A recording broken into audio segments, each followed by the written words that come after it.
Okay, this is one that I was really interested in doing after reading it. This is the story of a character named Piya and his wife, which I got from the book Lakota Myth, which is kind of an anthology of different Lakota stories that were collected and written down in the 1800s, and over time have been kind of re-edited and revised a few different times, with little addendums here and there explaining some things. But this legend is not exactly like 100% the way it's written in the book. So I wanted to try and do my own version, which I think is supposed to be like a little bit closer to the way the story is actually supposed to be told. Piecing together different things that I know of from Lakota mythology and trying to replace things where I think they may have taken metaphor a little bit too seriously.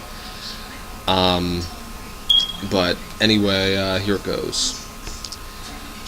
So, long ago, among the Lakota, there were two camp stragglers, an old woman and her grandson, the grandson being named Piya. And people pushed them away. They were forced to camp far outside the others.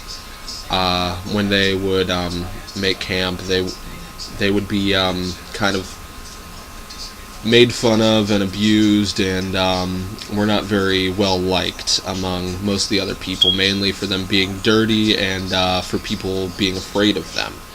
The main reason being because the grandmother knew magic, and it was believed that she'd taught a lot of these things to her grandson, to Piya.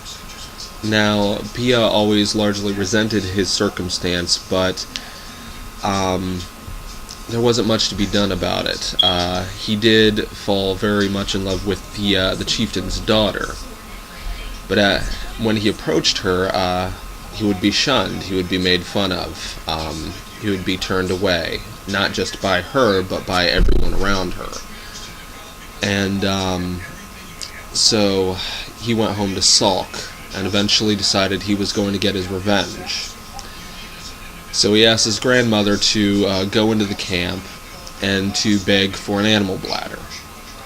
And she's reluctant to do so, she doesn't want to, but she does it anyway for him, and he takes this bladder and crafts a magic rattle out of the bladder. And he took that rattle, and when they made camp beside a creek, he went and hid among the rushes, waiting for the chieftain's daughter to come to get her water or do her washing or what have you. And when she did come, he jumps out from the rushes behind her, scaring her. And in a fury, she spins around, and seeing that it's him, begins insulting him and screaming obscenities and being very upset and ordering him to go away and leave her alone. But he takes the magic rattle and shakes it in her face, and as he moves around her, she gets very confused by his behavior. As he comes behind her, though, he smacks her with the rattle, and and she turns to see that he's no longer holding a rattle, but just a stick. Now just even more upset because of how bizarre he's acting, she tells him off one last time and leaves on her own. But every step she takes causes her to fart, and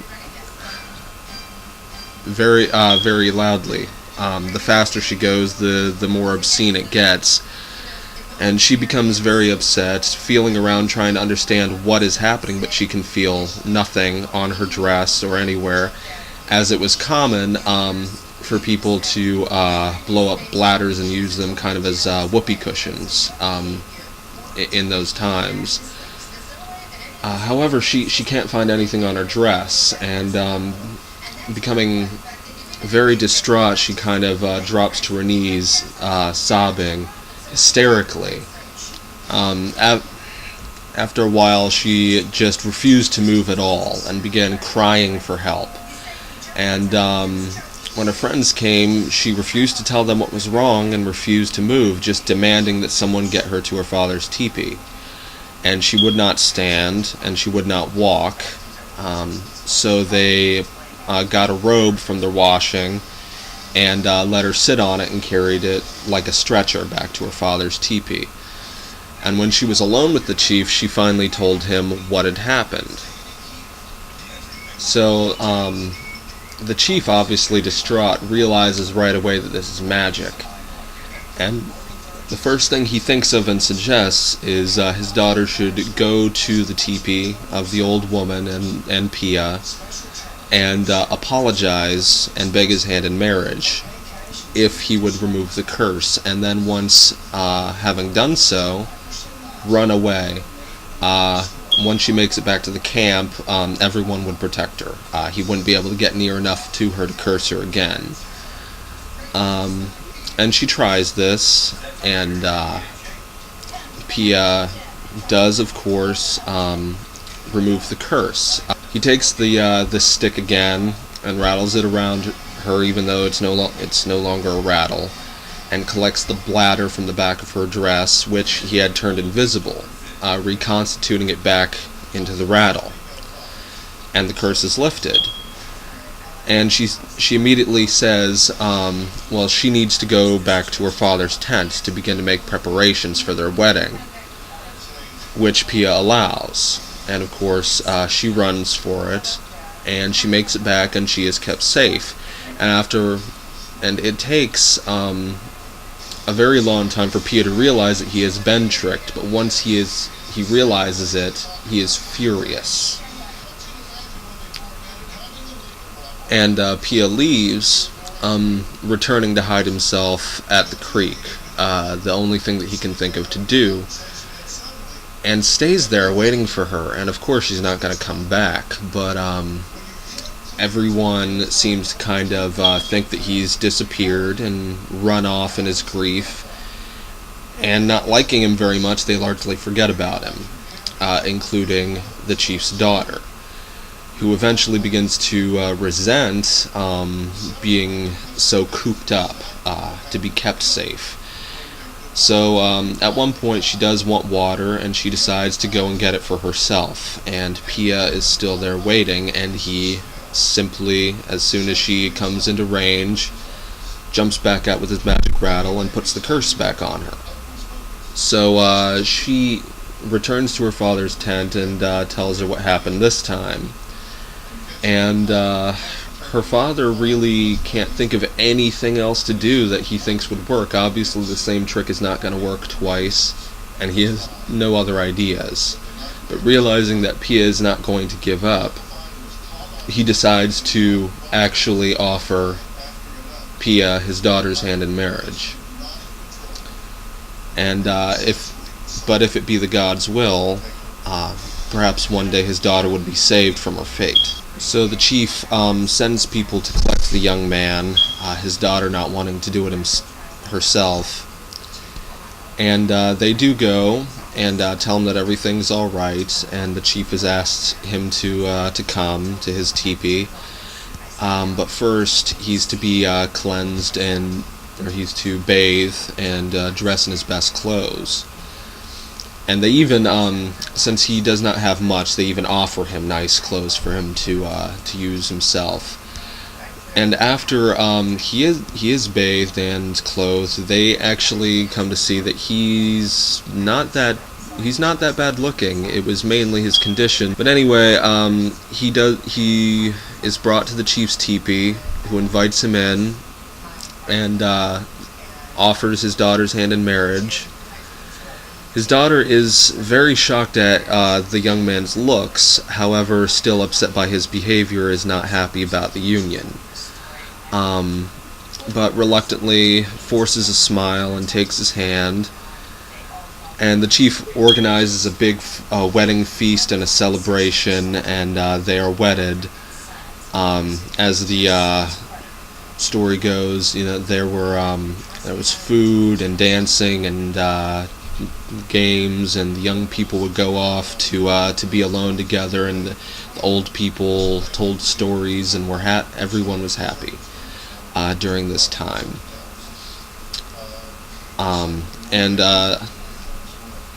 Another teepee was erected next to the chief's teepee for Piya and his wife to live in,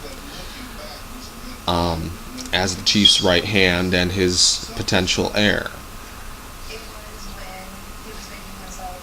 And together they lived in more or less peaceful serenity.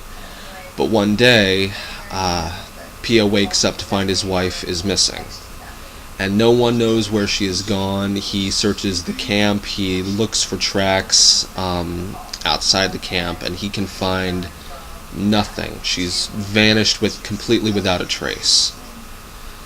And so he stumbles through the camp, deeply depressed, not sure what to do himself. And his grandmother, still living by herself, still shunned by the others, sees him and invites him into her tent to talk. And he tells her what's happened, and she says she knows a way to help. She knows that the chief probably asked the spirits, the mysterious beings, the Lakota, for help in saving his daughter from her fate. Therefore, the place that she would have been taken is the spirit world. So he asks how he's supposed to get her back from the spirit world, and so she hands him a magical knife and a bonnet made of coyote hide to drape across his shoulders. She says, "This knife is magical. It can hurt any living being, even in the spirit world, and this bonnet has magical powers in and of itself, and when you wear it, you'll be able to enter the spirit world and defeat any obstacle presented to you." So she tells him to go follow the river to the lake and jump into the lake, but instead of going under the water, the bonnet, when worn, will transport him into the spirit world. And once there, he's to find the spirit road, the Milky Way, the spirit road, and follow it to wearing the bonnet to remain invisible, to get past all the obstacles until he comes to the land of the dead, where he will find his beloved. And in the end, at the end of the spirit road, he comes to a massive complex of teepees hidden in darkness and fog. And searching each one, he finally found his wife, working on her beadwork in one of the tents. And she did not look happy. So seeing that she's alone, he enters and sits down beside her and takes the bonnet off, becoming visible to her. And she's immediately shocked at seeing him, and his wife begs him to leave without her, begs him to go back from where he came from. There's nothing that he can do to stop the one who protects the camp, who is keeping her there. He asks who it is, and she will not say. So he demands to see this being, to confront it, to fight for her honor.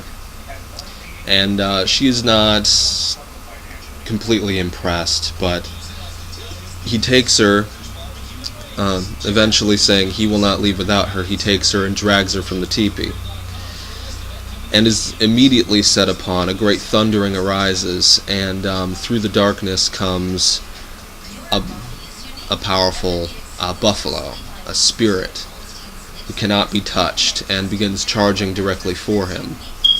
And so he puts on his bonnet and becomes invisible, and dashes to the side, escaping the buffalo's charge at first.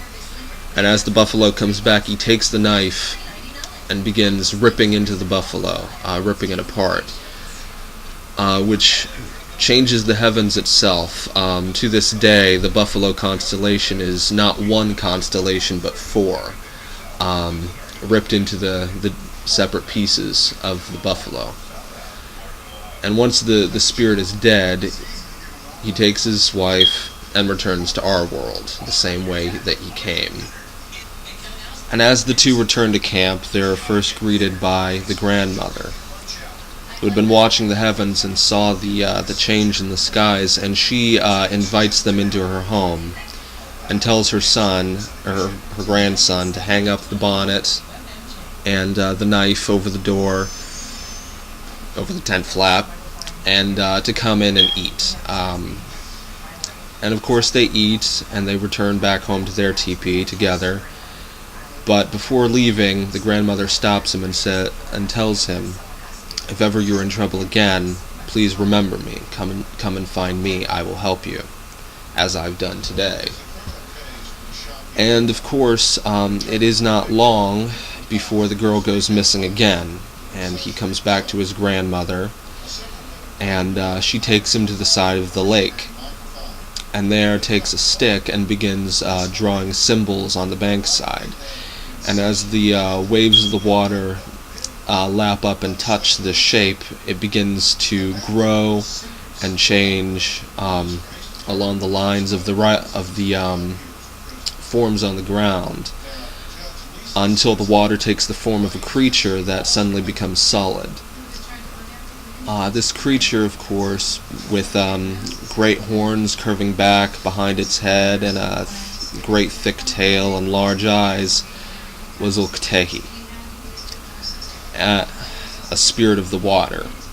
And she rubs Uktehi along its back as she approaches her son and says, "This being will take you across the waters to a great island, and it is there where I saw your daughter heading in the night."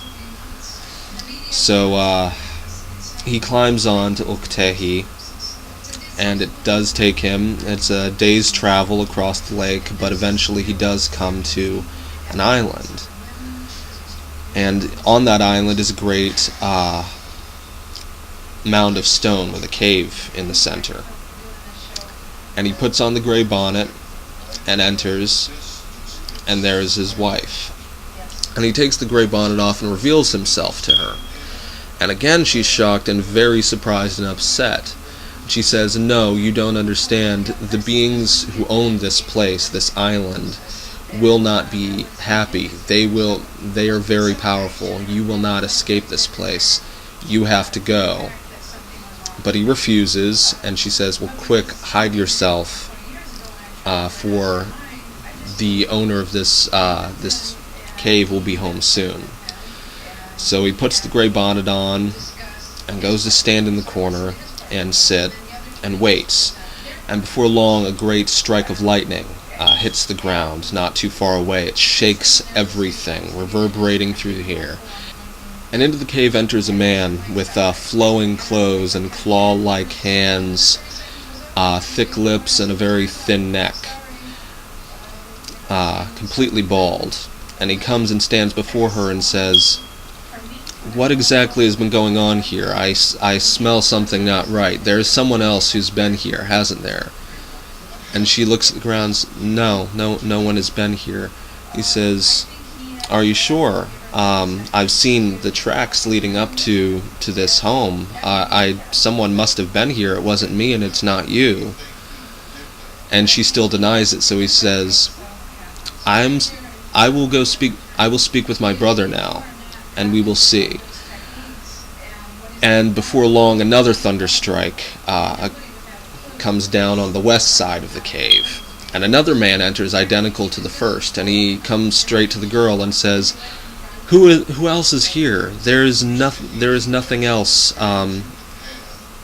that showing that whoever came here is left. Someone is still here." And she says, "No one is here." He says, "Well, we will talk to my other brother, and we will see." And so lightning strikes to the south, and another man enters identical to the first two. And they all begin arguing and talking over one another and trying to get information out of the girl, but she still refuses to give it. So after a while they pause and they think, and then another lightning bolt strike, and another man enters identical to the other three. And by now, it's become obvious that these are not ordinary people. These are thunderbirds. as he's been watching the entire time, Piya has been watching the entire time and notices this. And they all begin arguing amongst themselves and squawking like an angry flock of birds and trying to talk over one another. And they get nowhere. So finally, one of them shuts them up, and he huddles them together and speaks to them in a whisper. And they all nod knowingly, and they leave. And shortly after, they all come back with human captives. And these people, they chop up and throw in a bowl and begin to make a soup of.